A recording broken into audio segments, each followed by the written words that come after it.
Jim Mattis's last day as Defense Secretary is this Monday. You saw his very public rebuke of President Trump. What do you think Americans should make of a resignation, someone like Jim Mattis?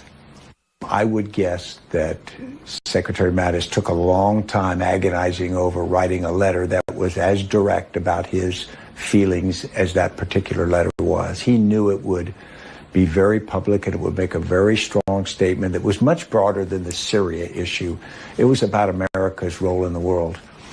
I personally think it was valuable. I think maybe it causes the American people to take pause and say, wait a minute, if we have someone who is as selfless and as committed as Jim Mattis resigns his position, walking away from all the responsibility he feels for every service member in our forces, and he does so in a public way like that, we ought to stop and say, okay, why did he do it? We ought to ask what kind of commander-in-chief he had that Jim Mattis, the good Marine, felt he had to walk away.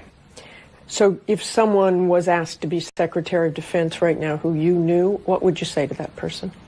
I would ask them to look in the mirror and ask them if they can get comfortable enough with President Trump's approach to governance, how he conducts himself, with his values and with his worldview, to be truly loyal to him as a commander-in-chief and going forward. And we're all instinctively loyal. But the reality is, if there's too much of a disconnect, then I would tell him, I think it would be a bad foundation upon which to try to build a successful partnership for that job. If you were asked to join the Trump administration, what would you say? I'd say no. I think it's important for me to work for people who I think are basically honest, who tell the truth as best they know it. You think he's a liar? I don't think he tells the truth. Is Trump immoral in your view? I think he is.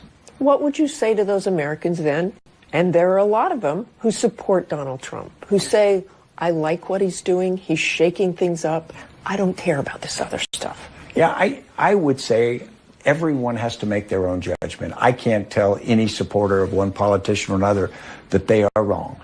But what I would ask every American to do is, again, stand in front of that mirror and say, what are we about? Am I really willing to throw away or ignore some of the things that people do that are pretty unacceptable normally, just because they accomplish certain other things that we might like?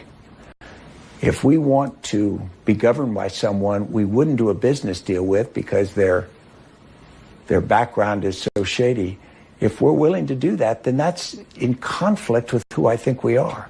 And so I think it's necessary at those times to take a stand.